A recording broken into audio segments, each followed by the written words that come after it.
na discount. Niya pangalan mo sa counter, kalendaryo. Muna niya tinghatag kalendaryo to sa Mercury. Dapat kami na rin ako to, Brad. Atong dapiton si Brad Bert Biligas sa iyang adlaw nga Bert Biligas.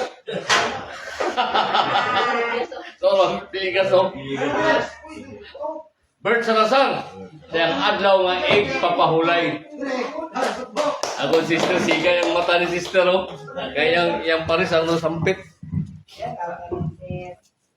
Okay, dagan kayong salamat sa ato ang retired teacher sa Lakbayan sa Siyudad sa Ingog, si Brad Serlido.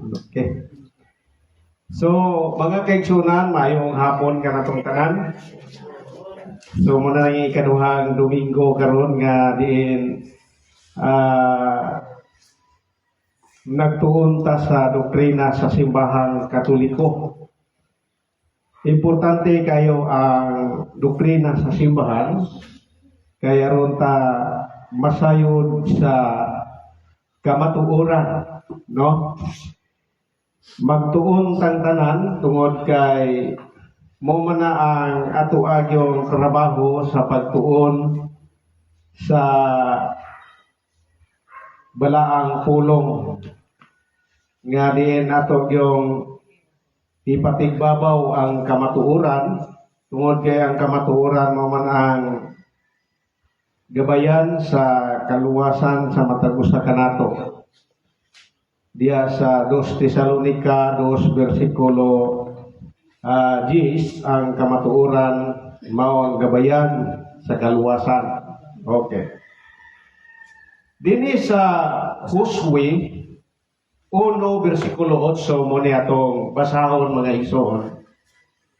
Nagingon dinhi ayaw gayud kalimti ang panahon sa basahon sa balaod. Kinahanglan nga tun-an mo kini adlaw o gabi. O pag kinabuhi sumala sa tanan nga isulat niini o magmauswagon ka. So dini nga Huswi 1 versikulo 8 nga ato yang tun-an ang pulong sa Dios nga nahisulat no adlaw o gabi. So kinahanglan pud ta mukaon no kay napariha dito sa amo ang barangay nga Katoliko kaniadto niya nihawa sis Katoliko kay nibalhin lagi din ang gingon sa atong insi nga ganina nga sa balista ko kaniadto. So sila intiro panimalay, intiro pamilya balhin siltanan. Saling tuon sa Biblia hangtod nga nalipnan niya ang kaon na daot ang iyang sud sa iyang ulo, no? Nasudlan og hangin ang iyang tiyan. So nahitabo yun nga ni ambak siya sa tulay kay murag naglain na ang iyang paminaw sa iyang ginawa. Daan niya ang Biblia katong King James, daan niya uban niya pagambak sa tulay. So muna mga kaigsunan nga kani nga tong gibasa karon tuna na to ang Biblia adlaw o gabi digid na to kalimtan ang pagkaon sa atong panglawas. Unya, niingon si San Pablo sa 2 Timoteo 3:16 mo ni atong mabasa. Ang tibok kasulatan gisulat uban sa lamdag sa Dios gikan aron sa pagtudlo o pagsaway o pagbadlong o pagtudlo sa pagkinabuhing matarong. So dini nga punto mga igsoon, dunay upat ka anggulo, no?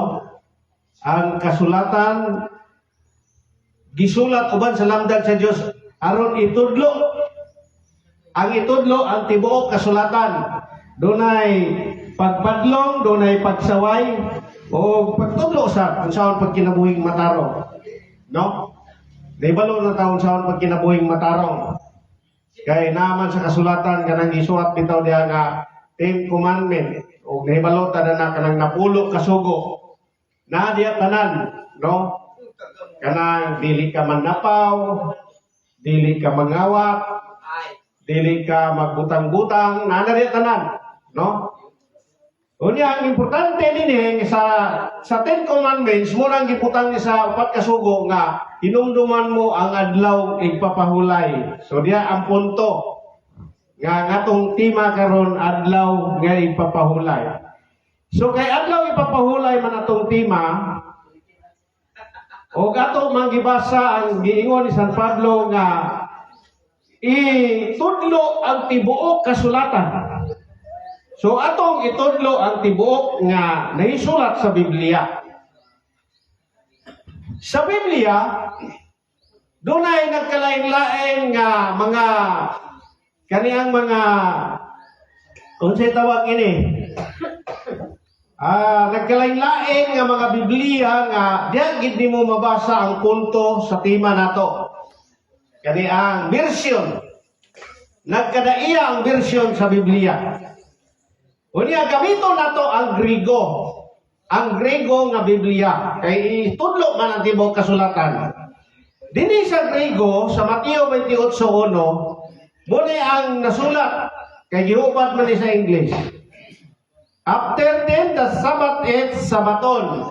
Nga kana ko nung gibantayan ko sa mga audio nga ikapitong adlaw. Unsa man ang ikapitong adlaw sa kalendaryo? Sabado. Ang tawag ko ana Sabaton. Unya dunay sumpay. Kay itudlo man ang tibuok kasulatan. Dunay sumpay nga wa gitiwas sa atong mga pinangga nga against sa Catholic doctrine. Ingon nini sa sumpay. Being down toward the first day of the week, Sabaton. So, unsa man ning Sabaton? Muna atong hatagan karon o gigong pagtagan. Unsa maibot pasabot nining Sabaton, Brad? Ang Sabaton sa atong lengguwahe nga pinulungan igpapahulay. Nga kini ding Sabaton sa Grego igpapahulay din siya. Unya sa Biblia nga atong gibasa karon Mateo 28:1 sa Grego dunay duha ka Sabaton. Ang unang Sabaton ang ikapitong adlaw.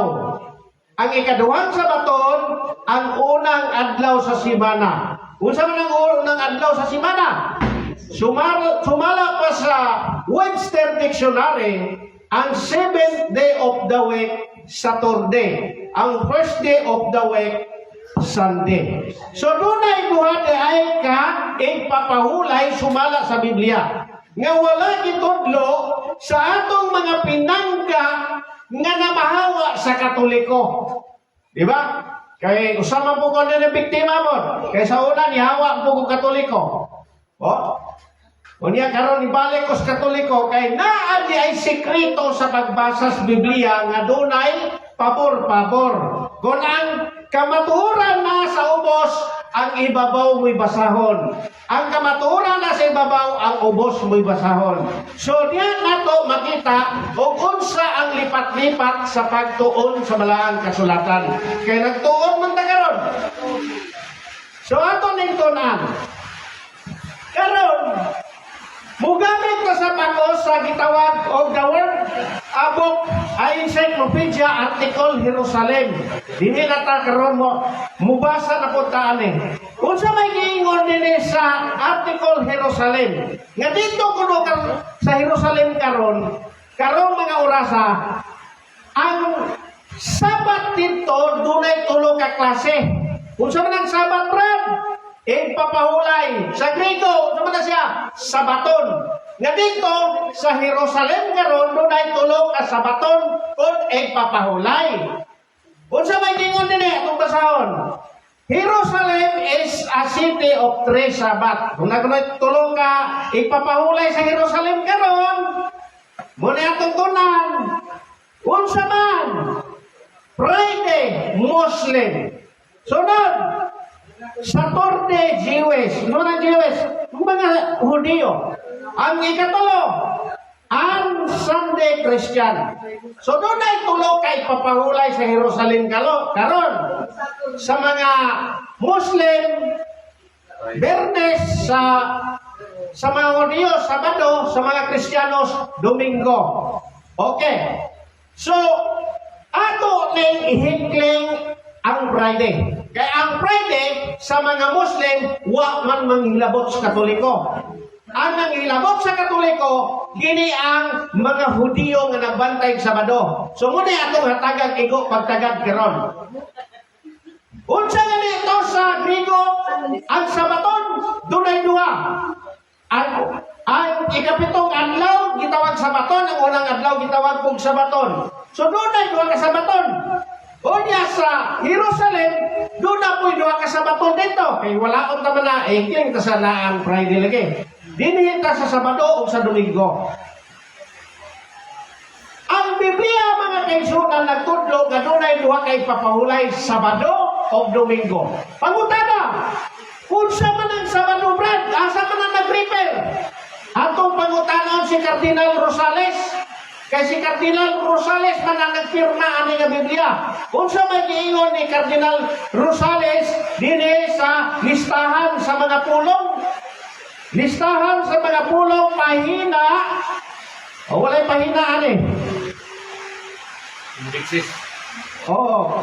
Ang pahina, 399. O sa magiging din eh. Adlaw ipapahulay. Ang ikapitong adlaw sa simana, Sabado. Alang sa mga Hudyo. So kining basahon mga igsoon, gigamit ko nene sa mga defensor sa mga SDA. Nga ang inyong pare, nagpahayag ng ikapitong adlaw Sabado, diyan na sila taman. What ititiwas? Retirado sa mga Hudyo. Unyaon sa may kiingon sa artikul Jerusalem. Ang Domingo, refer to Christian. Ang Sabado, refer to sa Jewish. So, asa man ta? Sa Jewish o sa Christian? Dinita karon ha? Dinita karon. Ang kaniyang sa Jewish, asa man ang gihatag sa Ginoo? Dinita sa una, dinita sa Juan 1, versikulo 17, muna itong mabasa. Ang balaod gihatag sa Diyos, pinagi kang Moises. Ha? O sa inyon, ang balaod gihatag sa Diyos, pinagi kang Moises. Sumpay, apan, ang grasya o ang kamaturan, miabot pinagi ni Kristo. So, dinita. Doon ay kang Moises. Unsa man ang kang Moises? Balaod na. Unsa ang Kristo? Grasya o kamaturan. Asa man ka? Kang Kristo o kang Moises? Oh, be. Asa man ka? Magpili ta karon kay nagtuon man ta karon. Kung managingon sa Josue 1:8, gatuna nato ang Biblia adlaw gabi. So, kini nga atong gibasa karon, dunay kang Moises balaod ra. Ang kang Kristo, grasya o kamaturan. Kung mupabor ka kang Moises, delikado ka. Kaya walay grasya o kamaturan. Kung sa may imo, disgrasya.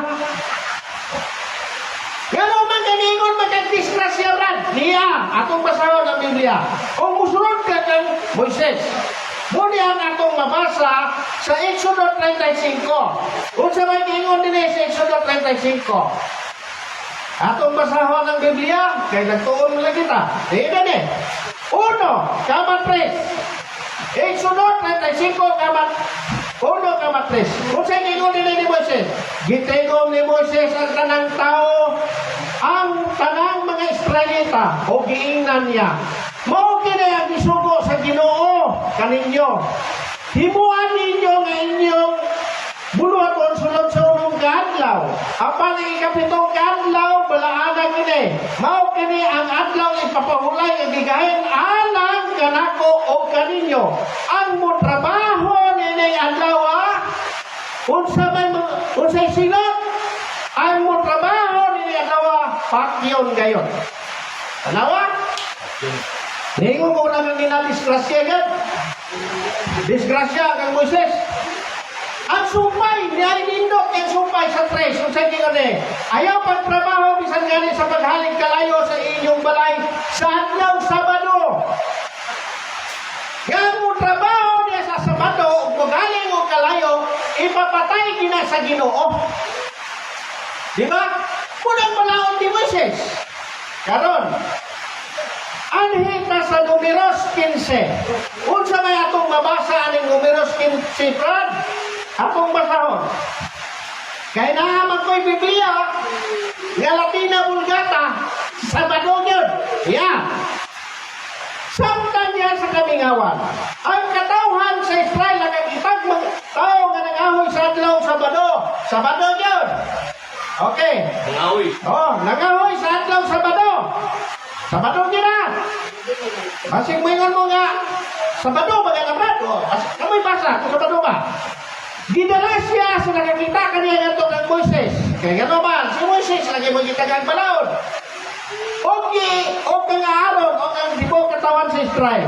34. Gibilanggo nila siya kay wala man sila masayod. O kung sa ang angay isilot kaniya. 35. Ang ginumingon kang Moises. Kaya nga ang balaod yata kung si Ginoo kang Moises. Matupay, kinahanglan pat yun ang maong tao. Batuon siya sa tanang tao nga ito sa gawa sa kampo. 36, pusa gidala ni Moises ang tao nga ito sa gawa sa kampo. O ang tanang tao nagbato kaniya. Mao nga siya namatay. Sumala sa gisugo sa Ginoo. Sumunang sugo sa Ginoo nga ito kang Moises. Kaya ang kang Moises balaod raman. Kay balaod naman ang kang Moises na magpabiling sa balaod ni Moises nga pinakyanay. Okay. Ganon. Kini ang pagsunod sa balaod ni Moises, mga palangga ko, daghan kayo ang gidili. Unsa may giingon? Jeremiah 17. Unsa may giingon Jeremiah 17:21? Atong basawan ang Jeremiah 17:21. Muni atong mabasa. Nag-ingon din tingna sila nga kinahanglan nga dili sila magdala bisan unsa o mga dalang mulugaton sa adlaw Sabado. Kung di mahal nila ang ilang kinabuhi, kinahanglan dili sila magdala bisan unsa nga dalanhon sa adlaw ipapahulay nga Sabado. So, ang magdala ko no, nga masakpan ka nga niyaning adlaw Sabado nga doon kay gidi na sa mga Hudyo.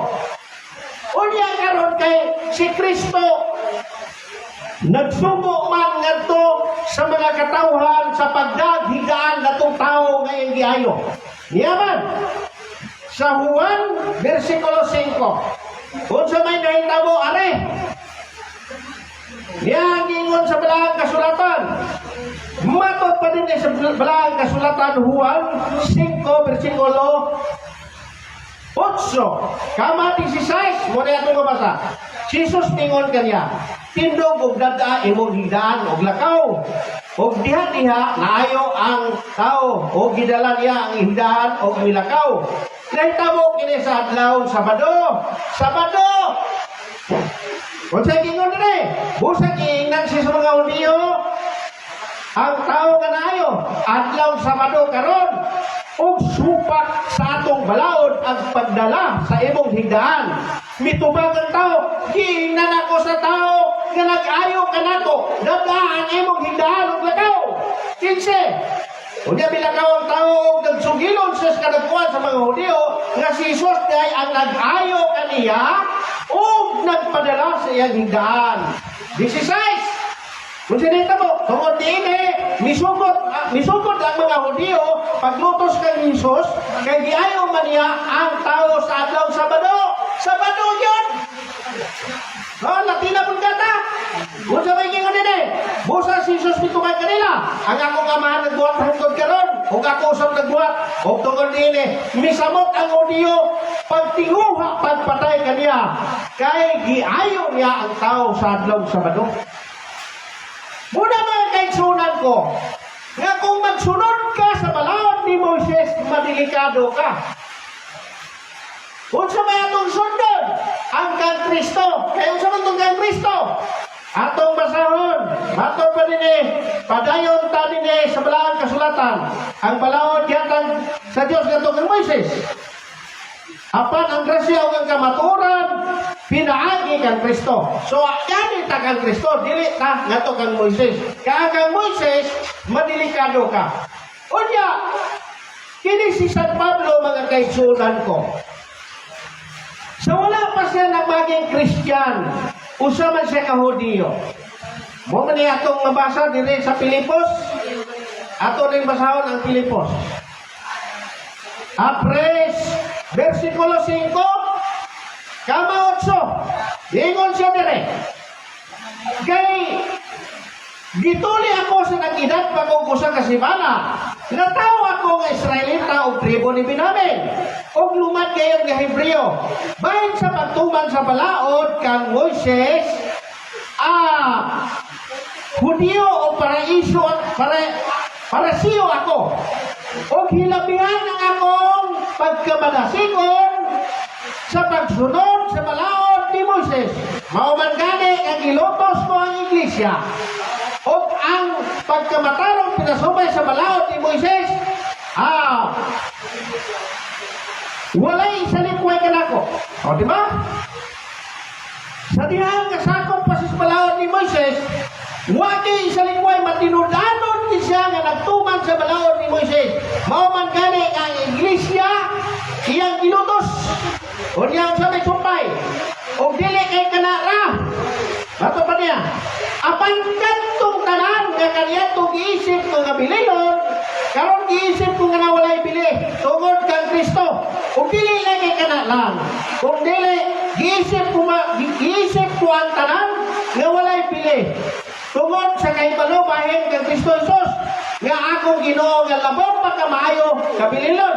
Tungod kaniya, gisalingkway ko o giisip ko nga basura lamang ang balaod ni Moises aron maangkon ko si Kristo. Hindi nga po ito mga kaisunan. Sa wapas na maging Kristiyanos, wapas na followers ni Kristo, usa siya ka Hudiyo o maglulutos siya. Ganong maglulutos pa siya, kaya ang balaod ni Moises, maglutos yun nga itong supak siyang balaod. Katong maghalay, katong muda, o mga bulong katon nga dalahonon sa adlaw Sabado, ang katong mo trabaho, ipapatay ito ni San Pablo. Pero, matupad sa San Pablo, ang balaod ni Moises, akong gibasura. Gano, aron maangkon ko si Kristo. Nga dini nga po ito mga pinangga, nga ang balaod ni Moises, nga diin, gisunod po sa itong mga igsoon, para kang Pablo, basura lamang. Nga nung ibasura man ni San Pablo, sa Hebrehanon Kapitulo 7, muna itong babasa, 7:18-19. Busa ang karang tulumanon, isalipwet tungod kay huyang kini o walay hinungdan. Kaya ang balaod ni Moises, dili makahingpit. Muna nga ang ibasura ni San Pablo, ang balaod ni Moises, tungod kay dili makahingpit. O giilisan kay umusa ka maayong paglaong nga pagkapaduol nga to sa Diyos. So, para nga maangkon na to si Kristo, gibasura ni San Pablo ang balaod ni Moises tungod kay huyang kini o giilisan. Giilisan niya og laing adlaw. Unsa may giilis nga laing adlaw?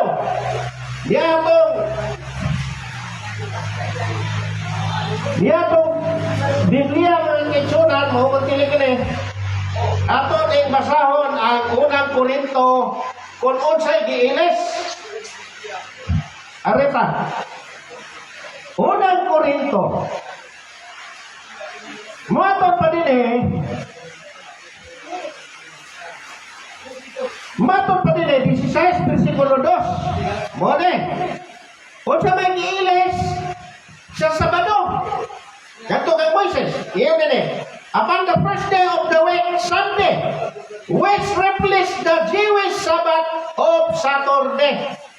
Nga, yan ang Biblia, unang Korinto 16:2, nga ang Domingo di ay mo'y giilis sa adlaw Sabado nga ipapahulay sa mga Hudiyo. So, giilisan din mga kaigsunan. Muna gingon San Pablo din aron makapadul nga kita ngadto sa Dios atong ilisan ang maong balaod.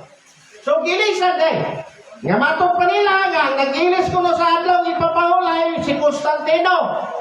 Istorya ra na nila. Wala na sa bersikulo kapitulo. Kani mo atong tuhuan kay mabasa gyud nga ang Sabado gilisan sa Domingo. Okay. So nga naman mga kaigsunan nga ang Sabado gibantayan magid sa mga Hudyo.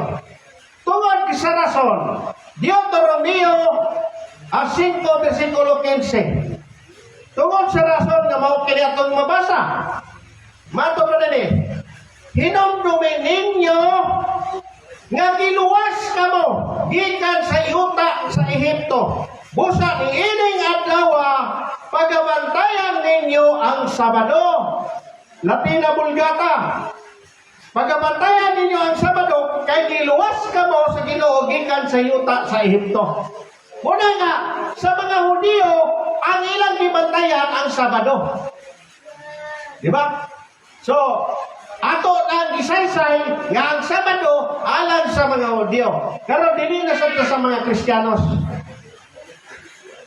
Kaya human naman ta sa Sabado. Alang ta sa mga Kristiyanos. Nga naman brad nga sa Artikul Jerusalem ang gibantayan sa mga Kristiyanos Domingo 1. Kung sa may rason, tungod sa katarungan kay si Kristo nabanhaw sa adlaw Domingo. Di ba? Kabantay mo na karon Purisma naman. No? Namatay si Kristo sa Birnes alas 3. Mo man ang mabasa sa Lucas. Namatay sa Birnes alas 3. O diya karon nabanaw siya pagka Domingo. O diya kanay kabanaw sa Domingo ang simbahan na nagmugna o pagtabo. No, ang imahe ni Kristo, imahe ni Maria, pagtabo na. Ambot no naaba na inyo dire sa sentro, naaba na. No. Magtabo niya, paghuman ana, magmisa na ng pare.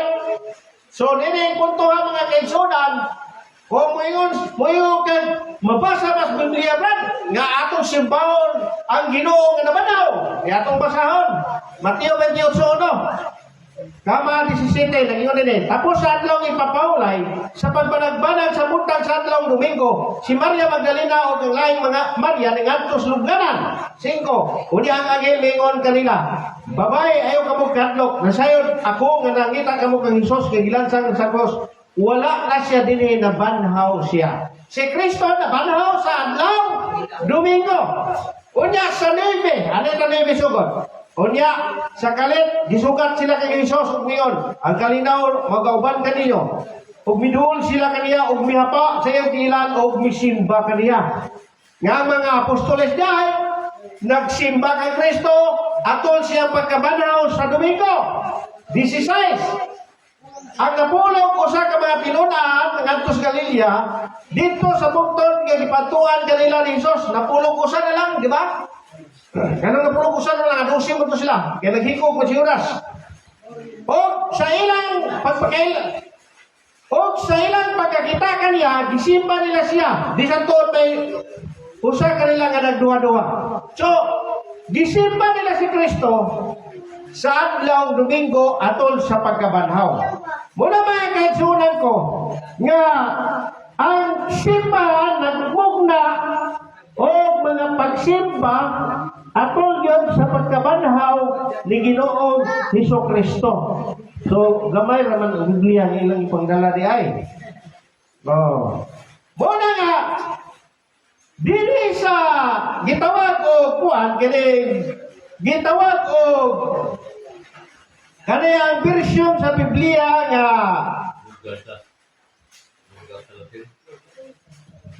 kani ang naisa kini King James version gingon dire mato pa dire sa unsa man nga Biblia wa mo pud gidala ni maestro ang Biblia niya Yang balita wala? King Duway. Dili po sa duway. May balita. Kani ang James Swagart. James Swagart. Okay, nara. James Swagart. Version. Tapos James Swagart ni Nicole. Wala di mo ginala ko na. Imo kong ipatima sa adlaw pa hulay na wala ni mo gidala ang James Swagart. Okay. Okay. Niya. Sige na lang. So, dili na lang talakton sa kaning gitawag og ang Biblia nga kini ang paraphrase of the Act of the Holy Apostle upon all the epistle of the New Testament nga Revelation Volume 3 nagingon din pinadayag uno Jess Revelation 1:10 nagingon din during my confinement in which place heavenly revelation and the way of the vision of ecstasy was made to me in the following manner. On the Sunday, which is the Christian Sabbath, nga ang mga apostoles ay nagkuhan kaning alang sa mga apostoles ang Domingo ang Domingo gitawag usab og Sabaton on Sabat sa mga Kristiyanos. Ngunit mga kaigsunan ko nga atong mahatagan og igo nga pagdagan kay bisan gani ang ilang libro nga kaning ilang libro mga kaigsunan nag-ingon po dinhi sa Concordance Dictionary, page 755, nga nag-ingon din Sabbath, the day of praise ordained by God. Kung sa kuno ang Sabbath kuno, gi-ordain kuno sa Ginoo. Among Diyo, the seventh day, Saturday. Yang Sabado, apel o ordain. Among Christian, the first day of the week, Sunday, the day of worship, divine worship to God. So, nini nga po ito mga kaigsunan nga gi-clarify yun nga kini ang Sabado o ang Domingo pareho gi-ordain sa Ginoo kay ngano mo gi-ilis ang Domingo sa Sabado. Muna itong gibasa ka ganina sa 1 Corinto 16:2. Muna mga kaigsunan ko nga kung ako'y mapilion, asa magkakang Moises, nga balaod na, o ang kang Kristo, nga grasya kamaturan. So, kung ako'y mapilion, kang Kristo ko. Kaya ano, doon ay grasya, doon na paging kamaturan. Muna ang simbahan, nga gitukod sa itong Ginoo, diya sa unang Timoteo 3, versikulo 15, nag-ingon din ang balay nga mao ang iglesia sa buhi nga Dios, mao ang haliging patukuranan sa kamatuoran. So, arita sa simbahan, dili ta ngadto mga sa Judaism. Kaya ang Judaism, doon na sila relihiyon nga gitawag o Judaismo nga ang ilang gibantayan Sabado. Pero ang Kristiyanos, ang kang Kristo nga gitukod sumala sa Mateo 16:18 nga gitukod ni Kristo ang simbahan ug sumala sa history nga gisuportahan nga ang simbahan katulad kumon gitukod ni Kristo areta kang Kristo kay mao ang grasya kamatuoran nga atong simbahon ang Dios nga buhi nga nabanhaw dili ta mosunod ni Moises kay nagsimba sila sa atong Ginoo nga tuas lugdanan. So mga kaigsunan ko, kini yung ubos nga lagad, wala na may oras, ako mag-ingon kaninyo, daghang salamat o mayong hapon kanatong dagat. Okay. Salamat kayo, Brother, sa imong pagpamahayan. May tungod sa adlaw nga ipapahulay. Hoy, tulog na mo? Wala pa. Sumala sa libro sa Seventh-day Adventist